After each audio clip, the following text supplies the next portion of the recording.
Welcome dear friends, once again I am here with the third video on basic concepts of macroeconomics that is based on national income accounting। चलिए फिर से did you know, यहाँ से मैं start करता हूँ। How do economist define investment. तो आज का टॉपिक हमारा ग्रॉस इन्वेस्टमेंट और डिप्रिसिएशन के ऊपर होगा। इससे पहले हमने बहुत सारे जो टॉपिक है बेसिक कॉन्सेप्ट्स है उसको कवर करने का प्रयास किया था, और आज हम बात करेंगे इन्वेस्टमेंट के ऊपर। ग्रॉस इन्वेस्टमेंट और डिप्रिसिएशन, इनका संबंध क्या होता है, इन्वेस्टमेंट को कैसे डिफाइन करते हैं। चलिए let us start. So how do economist define investment. Investment is always capital formation. ठीक है, एक लाइन, एक एमसीक्यू का क्वेश्चन कह लें या वन लाइनर क्वेश्चन कह लें, ये और तैयार है। क्या है? Investment is always capital formation. जब भी इन्वेस्टमेंट किया जाता है वो कैपिटल फॉर्मेशन माना जाता है, वो कैपिटल को जनरेट करने वाला होता है, वो इकोनॉमी को बूस्ट देने वाला होता है, इकोनॉमी की कैपेसिटी को बढ़ाने वाला होता है। अ ग्रॉस और net addition to the capital stock and change in inventories during an accumulating year. ये क्या होता है? ये ग्रॉस और नेट एडिशन। ठीक है, इन्वेस्टमेंट क्या होता है? ये एडिशन होता है कैपिटल स्टॉक में, एंड चेंज इन इन्वेंट्रीज, और इन्वेंट्रीज में परिवर्तन जो भी होता है during an accounting year. Inventory मतलब स्टॉक ही। ठीक है, तो addition to the capital stock, capital का जो एग्जिस्टिंग स्टॉक है उसमें परिवर्तन हो सकता है। इन्वेंट्रीज है जो, उसमें परिवर्तन हो सकता है ड्यूरिंग एन अकाउंटिंग ईयर। एक अकाउंटिंग ईयर मतलब जो हम ईयर हम जिसमें हम कैलकुलेशन कर रहे हैं 1 मार्च से 31 अप्रैल हमारे यहाँ होता है, तो उस ईयर में जो कुछ भी ग्रॉस या नेट एडिशन हो रहा है, किसमें? कैपिटल स्टॉक या इन्वेंट्रीज में बढ़ोतरी हो रही है। ठीक है, उसी को हम इन्वेस्टमेंट कहते हैं। इन्वेस्टमेंट का मतलब क्या होता है? कैपिटल फॉर्मेशन, मतलब प्रोडक्शन कैपेसिटी का बढ़ना। The term investment must not be confused with the common place notion of investment. ठीक है, जो सामान्य कॉमन पैरालाइंस में जिस तरह से इन्वेस्टमेंट का प्रयोग किया जाता है उससे कंफ्यूज होने की ज़रूरत नहीं है। Which implies using money two by physical और फाइनेंशियल एसेट्स। ठीक है, उससे कंफ्यूज होने की ज़रूरत नहीं है। ठीक है, using money two by physical और फाइनेंशियल एसेट्स, सो उससे इन्वेस्टमेंट का ये संबंध नहीं है। ठीक है, इन्वेस्टमेंट का संबंध यही है इन्वेस्टमेंट।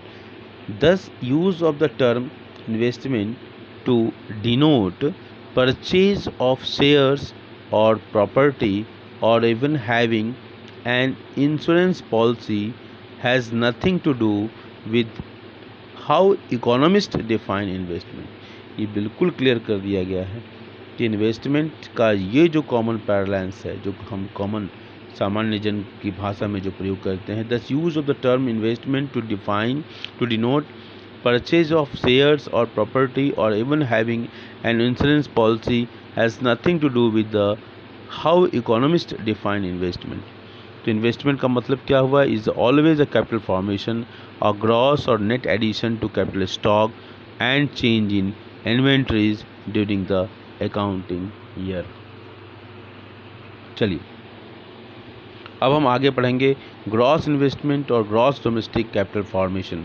ग्रॉस इन्वेस्टमेंट कहें या ग्रॉस डोमेस्टिक कैपिटल फॉर्मेशन। ठीक है, हम इस पर चर्चा करेंगे। अब gross investment refers to addition to the stock of fixed capital. Gross investment क्या है? Addition to the stock of fixed capital. Fixed capital का एग्जांपल दिया हुआ है, मशीनरी है, फैक्ट्री बिल्डिंग्स हैं, इक्विपमेंट्स एट्सेट्रा। ठीक है, तो gross investment refers to addition to the stock of fixed capital and addition to the stock of inventory. ठीक है, इन दोनों में फिक्स्ड कैपिटल और इन्वेंट्री के स्टॉक में जो बढ़ोतरी हो रही है उसको हम ग्रॉस इन्वेस्टमेंट का नाम दे रहे हैं। इन the hands of the producer during an accounting year. अब यहाँ पर इन्वेंट्री का भी एग्जांपल दिया हुआ है, stock of inventory, unsold finished good. Inventory में क्या क्या चीज़ें शामिल होती हैं? अनसोल्ड फिनिश्ड गुड्स और सेमी फिनिश्ड गुड्स और रॉ मटेरियल्स।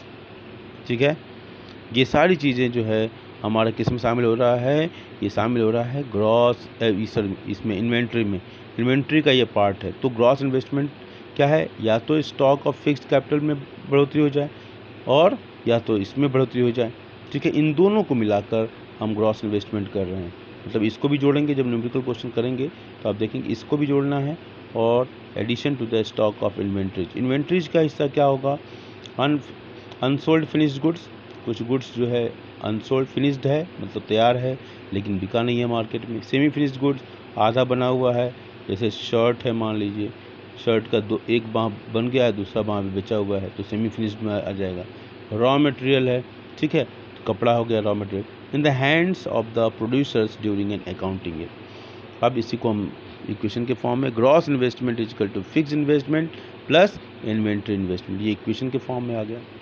अब इस कार्यक्रम को हम आगे बढ़ाते हैं और फिर हम आते हैं एक एक करके दोनों पर हम नज़र दौड़ाते हैं। अब आते हैं फिक्स इन्वेस्टमेंट। फिक्स इन्वेस्टमेंट क्या है, फिक्स्ड इन्वेस्टमेंट और gross domestic fixed capital formation. Fix investment को क्या कहते हैं हम, gross domestic fixed capital formation, GDFC। Fix investment को हम क्या कह रहे हैं, और gross domestic fixed capital formation. अब इसको ये क्या रेफर करता है, it refers to the addition to the stock of fixed capital in the hands of producers during an accounting year, ठीक है। Addition to the stock of fixed capital का जो स्टॉक है, stock of fixed capital in the hands of the producer during an accounting year. Note that, क्या note करना है, fixed investment is equal to fixed business investment plus residential investment. Fixed investment अब क्या देखिए, fixed capital formation, addition to the stock of fixed capital इनका भी हो सकता है और फिक्स्ड कैपिटल इनका भी हो सकता है, मतलब रेजिडेंशियल जो है उनका भी इन्वेस्टमेंट हो सकता है फिक्स्ड, और बिजनेस यूनिट्स हैं उनका भी हो सकता है। तो इन दोनों को मिला देंगे तो हमारा बनेगा फिक्स्ड इन्वेस्टमेंट, ठीक है। इन्वेंट्री इन्वेस्टमेंट पर नज़र दौड़ाते हैं। इन्वेंट्री इन्वेस्टमेंट क्या है, is addition to the stock of inventory. Inventory क्या है, अनसोल्ड फिनिश्ड गुड्स और सेमी फिनिश्ड गुड और raw material with the producers during an accounting year. अब क्या, in addition to the stock of inventory, हाँ क्या है, is addition to the stock of inventory, जो पहले भी हम देख चुके थे। In other words, change in inventories during an accounting year is called inventory investment. और इसको फार्मूले के रूप में, इक्वेशन के रूप में अगर देखें हम, तो change in inventories is equal to closing inventory minus opening inventory, ठीक है। क्लोजिंग के समय कितना था और ओपनिंग के समय कितना वैल्यू था, उन दोनों को डिडक्ट कर दें, माइनस कर दें, तो चेंज इन इन्वेंट्री मालूम हो जाएगा। Inventory investment can be positive as well as negative. If there is a rise in inventory in a given time period, it is called a positive inventory investment, whereas a decrease in inventory is called a negative inventory investment, ठीक है। इसमें क्या है, दोबारा देख लेते हैं एक बार। Inventory investment can be positive as well as negative. Positive भी हो सकता है, मान लीजिए क्लोजिंग इन्वेंट्री की वैल्यू कम हो और ओपनिंग इन्वेंट्री की वैल्यू ज़्यादा हो, तो ये नेचुरली हो जाएगा negative. If there is a rise in inventory in a given time period, rise का मतलब क्या हुआ, क्लोजिंग इन्वेंट्री ज़्यादा हो और ओपनिंग इन्वेंट्री कम हो। If there is a rise in inventory in a given time period, it is called positive inventory investment, whereas a decrease in inventory is called negative inventory investment, ठीक है। अब आते हैं, tip दिया हुआ है, inventory investment can take place due to 2 reasons. First, the firm decides to keep some stocks for various reasons, this is called a planned inventory investment, जो कि पिछले वीडियो में प्लान्ड इन्वेंट्री इन्वेस्टमेंट के बारे में बताया गया था, ठीक है, कि हम इन्वेंट्री बढ़ाना चाहते हैं। क्यों बढ़ाना चाहते हैं, two firm decides to keep some stocks for various reasons, they want to increase. तो अब क्या करेंगे, हम प्रोडक्शन ज़्यादा कर देंगे और हमको मालूम है कि कितना हम सेल हो पाएगा, उतना ही सेल होगा, इन्वेंट्री हमारी ऑटोमेटिक बढ़ जाएगी अगर पहले से कुछ इन्वेंट्री होगी तो। The actual sales differ from the planned level of sales, in which case the firm has to add or run down existing inventories. This is called an unplanned inventory investment, ठीक है। जिसे जो हमने plan किया है, कभी कभी उस प्लान को फेल हो जाता है, मतलब उतना उस हिसाब से नहीं सेल आउट हो पाता है। The actual sales differ from the plan level of sales, in which case the firm has to add और रन डाउन एग्जिस्टिंग इन्वेंट्रीज। ठीक है, तो अपने एग्जिस्टिंग इन्वेंट्रीज को ऐड करे या रन करे, जिस तरह की हो स्थिति बने, तो वो इस स्थिति में जो होगा वो अनप्लान इन्वेंट्री इन्वेस्टमेंट कहलाया जाएगा, अगर बढ़ाना पड़ रहा है और या घटाना पड़ रहा है, जो भी स्थिति हो। चलिए हम आगे बढ़ते हैं। की टर्म्स यहाँ दिया हुआ है आज, जो हमारा इम्पोर्टेंट जो टर्म्स है, हर लेसन को टीच करने के बाद इसको लिखना जरूरी है। Fixed business investment, the addition to the machinery, factory, building and equipment employed by the firm, इसको हम फिक्स्ड बिजनेस इन्वेस्टमेंट कहेंगे। Residential investment, residential investment refers to the addition to the housing facilities. अब इसके बाद हम इसका conclusion देखते हैं। There can be 3 major categories of investment. पहला है इन्वेंट्री इन्वेस्टमेंट, इसमें फिनिश्ड, अनफिनिश्ड और रॉ मटेरियल को शामिल करते हैं। फिक्स्ड बिजनेस इन्वेस्टमेंट, जो कि यहाँ पर लिखा हुआ है फिर, और रेजिडेंशियल इन्वेस्टमेंट। तो इन्वेस्टमेंट की 3 कैटेगरी हो गई।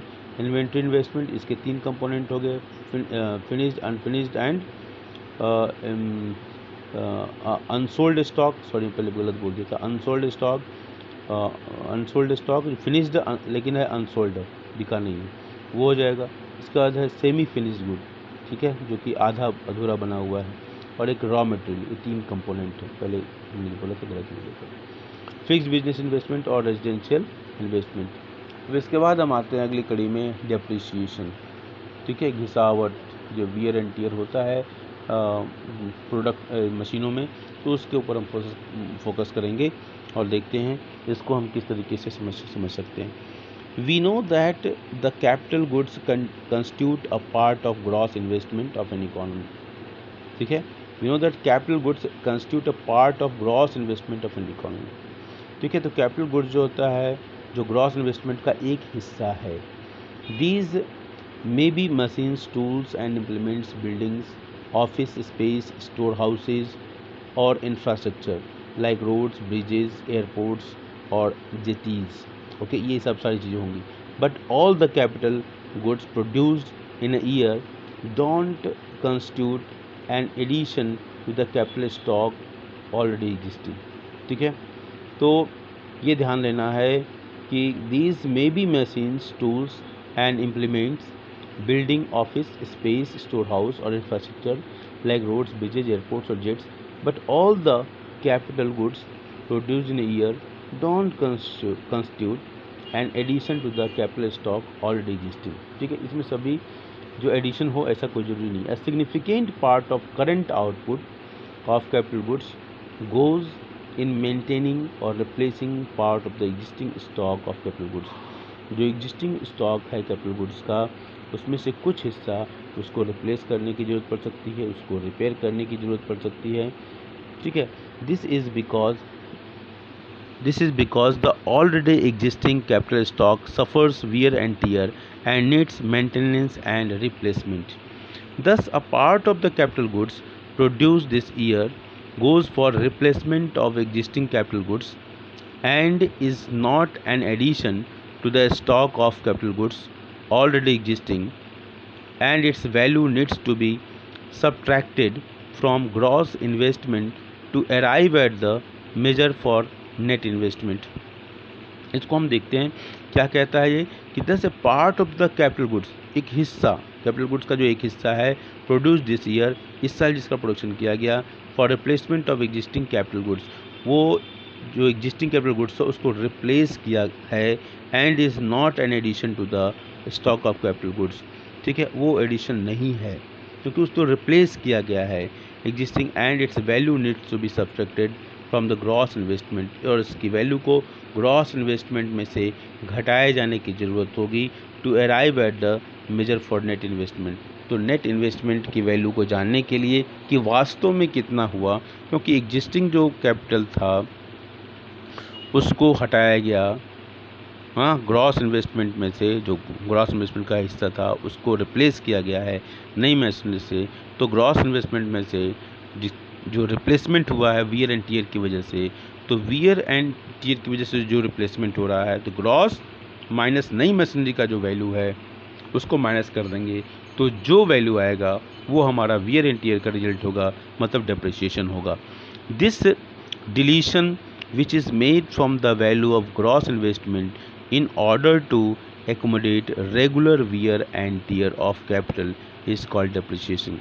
So यहाँ क्या कहते हैं, this deletion which is made from the value of gross investment, जो ग्रॉस इन्वेस्टमेंट में से जो घटाया गया in order to accommodate the regular wear and tear, तो जो रेगुलर वियर एंड टियर होता है, ठीक है, उस जो घटाया गया है उसी को हम क्या कहते हैं, डेप्रिसिएशन कहते हैं। मीनिंग क्या हुआ, यहाँ डिटेल क्या निकल के आता है, depreciation is the continuous fall in the value of fixed capital assets. होता क्या एक्चुअली कि जब कोई कंपनी जब नया मशीन इंस्टॉल करती है तो उस मशीन की एक अनुमानित समय सीमा मान ली जाती है।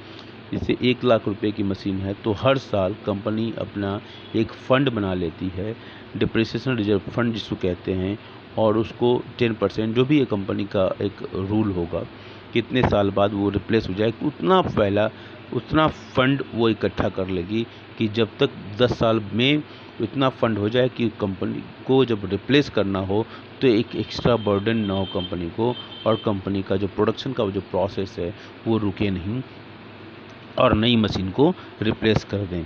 तो depreciation is the continuous fall in the value of fixed capital assets due to normal wear and tear, passage of time और एक्सपेक्टेड ऑब्सोलेंस, ठीक है, चेंज इन टेक्नोलॉजी, ठीक है, एक्सपेक्टेड ऑब्सोलेंस मतलब टेक्नोलॉजी हर समय बदलाव आ रहा है, तो टेक्नोलॉजी में बदलाव को भी अपने दिमाग में रखना पड़ेगा कि आज से आने वाले समय में टेक्नोलॉजी बदल सकती है, तो एक उस तरह का एक फंड कलेक्ट हो जाना चाहिए, और जो भी इंटरप्रेन्योर होगा वो इस काम को बखूबी करता है, हर कंपनियां करती हैं। Depreciation is the continuous fall in the value of fixed capital assets due to normal wear and tear, ये ध्यान रखना है, normal wear and tear, passage of time और expected obsolescence, change in technology over a period of time. तो अब एक इसका tip देख लेंगे, अब एक टॉप टिप देख लेंगे। The new addition to the capital stock in an economy is called net investment और न्यू कैपिटल फॉर्मेशन।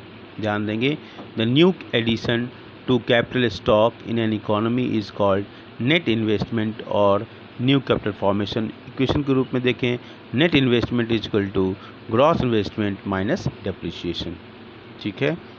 इसके बाद हम कॉम्पिटेंसी बेस्ड क्वेश्चन देखते हैं। तो अब हम कॉम्पिटेंसी बेस्ड क्वेश्चंस देख ले हैं।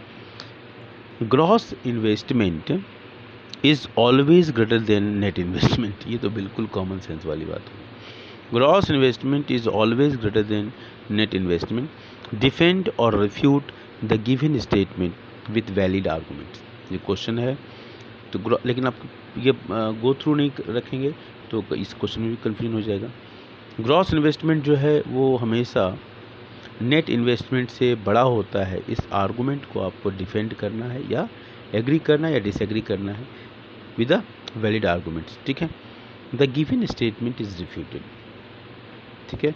Gross investment is always greater than net investment, इसको रिफ्यूट कर दिया गया। ग्रॉस इन्वेस्टमेंट इंक्लूड्स, क्या होता है, addition to the capital stock which also includes replacement for the normal wear and tear, depreciation जो कहते हैं। ध्यान से देखेंगे, इस स्टेटमेंट को रिफ्यूट किया गया है, डिफेंड नहीं किया गया, मतलब gross investment always greater than net investment नहीं होता है।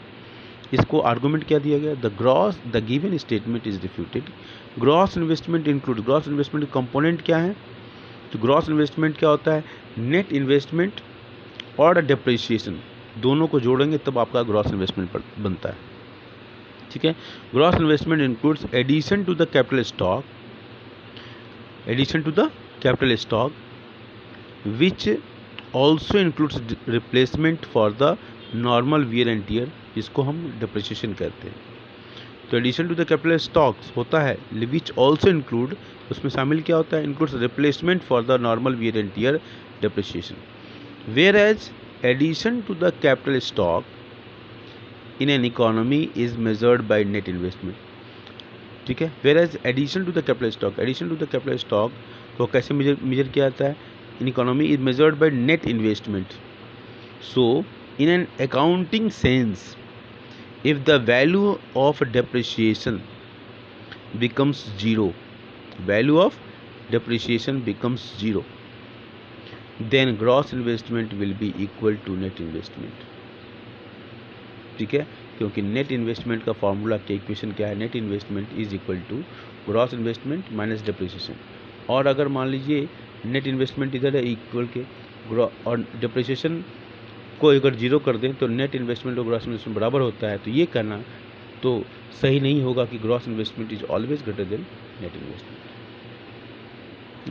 Let us examine this concept called depreciation a little more in detail. अब डिप्रिसिएशन को हम थोड़ा सा और एलोबरेट करके देखने का प्रयास करते हैं। Let us consider a new machine that A firm invest in. This machine may be in service for the next 10 years, after which it falls into disrepair and needs to be replaced with no scrap value। एक machine की एक अनुमानित आयु मान लिया 10 साल की है और 10 साल के बाद ये मशीन स्क्रैप में चली जाएगी, जैसे हमारी स्कूटी या किसी की कार। ठीक है, उसकी वैल्यू जीरो हो जाएगी। We can now imagine as if the machine is being gradually used up in each year's production process, and each year 1/10 of its original value is getting depreciated। और हर साल 1/10 जो उसकी price है उसमें वो गिरावट आ रही है, वो लगातार यूज करने की वजह से। So instead of considering a bulk investment for replacement after 10 years, bulk investment 10 साल बाद बल्क इन्वेस्टमेंट करने की जगह we consider an annual depreciation cost every year. हम क्या ध्यान देते हैं कि एनुअल डिप्रिसिएशन कॉस्ट, हर साल उसका जो डिप्रिसिएशन कॉस्ट है, घिसावट का दर है, उसको हम काउंट कर रहे हैं। This is the usual sense in which the term depreciation is used and inherent in its conception is the expected life of a particular capital good, like 10 years in our example of the machine।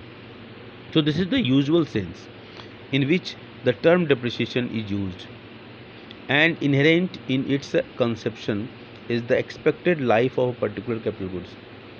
ठीक है, like 10 years in our example। अब उस चीज़ को कैसे हम calculate करते हैं?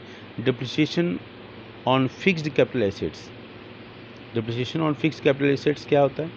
Is equal to cost of the fixed capital assets, उसकी जो भी कॉस्ट हो, 10 लाख 15 लाख जो भी हो, minus scrap value after it's useful life, उसके यूजफुल लाइफ के बाद scrap value after it's useful life, divided by estimated useful life of the fixed capital assets in years, जैसा कि 10 साल बताया गया था। ठीक है, ये हमारा फॉर्मूला होता है। डिप्रिसिएशन हम फिक्स्ड कैपिटल एसेट्स का कैसे निकालते हैं, उसका ये फार्मूला है cost of the fixed capital assets minus scrap value after it's useful life divided by estimated useful life of the fixed capital assets in a year. ठीक है, अब इसी चीज़ को हम एक न्यूमेरिकल एग्जाम्पल के माध्यम से भी देखने का प्रयास करेंगे कि आखिर हम कैसे करते हैं।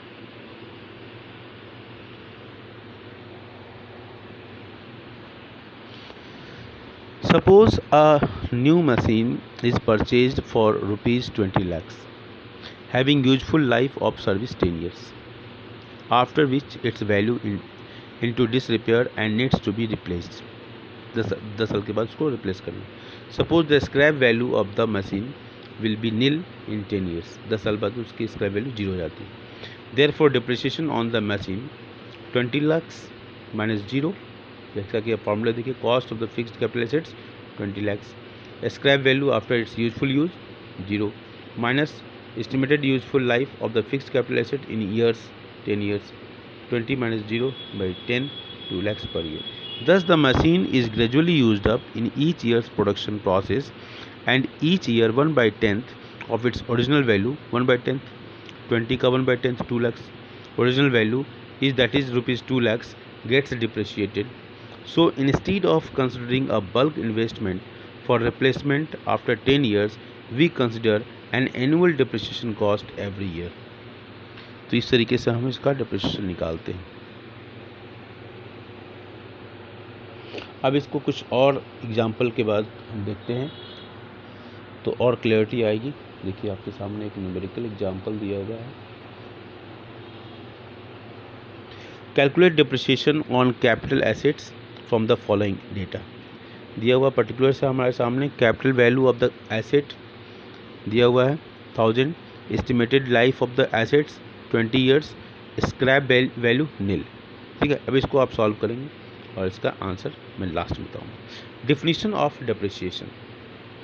Definition of depreciation, depreciation is the consumption of fixed capital assets. इस नाम से भी कोई न्यूमेरिकल क्वेश्चंस आते हैं, इसलिए सारे नाम आपको ध्यान रखना है। Depreciation is the cost of the capital good divided by number of years of its useful life। अभी देखा हमने। Depreciation is the current annual maintenance and replacement cost or investment to keep the value of existing capital goods, fixed capital assets constant। ठीक है, हर साल उसको एक निश्चित दर से हम उसको डिप्रिशिएट करते आते हैं, उसकी वैल्यू को कैलकुलेट करते आते हैं ताकि हमको ओरिजिनल मशीन को रिप्लेस करने में कोई दिक्कत नहीं हो। Depreciation is the current annual maintenance and replacement cost or investment to keep the value of existing capital goods constant। Depreciation is the annual allowance for normal wear and tear and foreseen obsolescence। Depreciation is the regular wear and tear or depletion of capital stock over a period of time। Depreciation is the part of capital stock used up in each year's production process। तो इस depreciation को इस तरीके से हम define करते हैं, अलग अलग तरीके से इसको डिफाइन किया गया है। अब यहाँ ध्यान देने की बात है, depreciation does not take into account unexpected और सडन डिस्ट्रक्शन और डिसयूज ऑफ कैपिटल। ठीक है, as can happen with the accident, natural calamities और other such unforeseen unexceptional circumstances। This is called capital loss. ठीक है, तो एक्सेप्शनल जो है, अनएक्सेप्शनल मैंने पढ़ दिया था। एक्सेप्शनल जो है और अनफोर्सीन जो घटनाएं हैं, जैसे नेचुरल कैलेमिटीज़ वगैरह है, इस तरह के कारणों की वजह से अगर मान लीजिए मशीन में तोड़फोड़ कुछ भी हो जाती है, स्ट्राइक हो, हड़ताल कर दिया, किसी ने तोड़फोड़ कर दिया, हंगामा कर दिया, है ना, तो इसके लिए हम कैपिटल लॉस वर्ड यूज़ करते हैं। उसके लिए डिप्रिसिएशन। डिप्रिसिएशन का मतलब है कि मशीन रेगुलर यूज में हो और उसकी वजह से जो घिसावट आ रही हो, ठीक है, तो उसको हम कहते हैं डिप्रिसिएशन और इसको हम कैपिटल लॉस का नाम देते हैं। तो यहाँ पर दिया गया है कि दोनों के बीच में क्या डिफरेंसेज हैं, कैपिटल लॉस और डिप्रिसिएशन, तो उसको हम देखने का प्रयास करते हैं। Difference between depreciation and capital loss। Depreciation is the continuous fall in the value of fixed capital assets due to normal wear and tear, passage of time or expected obsolescence over a period of time। Capital loss क्या है? Capital loss refers to the loss in value of the fixed capital assets due to unexpected or unforeseen obsolescence, natural calamities, theft, accident, etc। तो depreciation, अब इसको जरूर ध्यान देना चाहिए। Depreciation is an accounting concept. No real expenditure may have actually been incurred each year, yet depreciation is annually accounted for. ये ध्यान देने पर। In an economy the thousands of enterprises with widely varying periods of life of their equipment in any particular year, some enterprises are actually making the bulk replacement spending। Thus we can realistically assume that there will be a steady flow of actual replacement spending which will more or less match the amount of annual depreciation being accounted for in that economy। तो हर economy में ये depreciation का account रखा जाता है हर साल, चाहे वो प्रोडक्शन करे या ना करे, लेकिन एक उसका डिप्रिसिएशन का जो फंड है वो इकट्ठा करता है ताकि फाइनल उसको ये रिप्लेसमेंट के समय में कोई प्रॉब्लम नहीं हो। ठीक है, तो ये हमको ध्यान में रखना पड़ेगा। कि हमको हर कंपनी एक्चुअली रखती ही है. Thus we can realistically assume that there will be steady flow of actual replacement spending which will more or less match the amount of annual depreciation being accounted for in that economy. अब उसी से निकले हुए जो भी discussion किया उसी से निकले हुए इंपॉर्टेंट टर्म्स हैं, इसको हमेशा लिखना चाहिए. ठीक है, इसको हमेशा हमको ध्यान रखना चाहिए. Investment, capital formation, gross investment, net investment, depreciation, capital loss, और इसी सब बातों की चर्चा होगी. तो नेट एक बार फिर देख लेते हैं. इन्वेस्टमेंट और कैपिटल फॉर्मेशन अ ग्रॉस और net addition to the capital stock and change in inventories during an accounting year. Gross investment is defined as the addition to the stock of capital before making allowances for depreciation and change in inventories during an accounting year. Net investment क्या है? New addition to the capital stock after making allowance for depreciation and change in inventories during an accounting year. Depreciation क्या है? Wear and tear or deletion which capital stock undergoes over a period of time. Capital loss क्या है? Capital loss refers to the loss in value of the fixed assets due to unforeseen obsolescence, natural calamities, theft, accident etcetera. तो आज के लिए बस इतना ही. Thank you.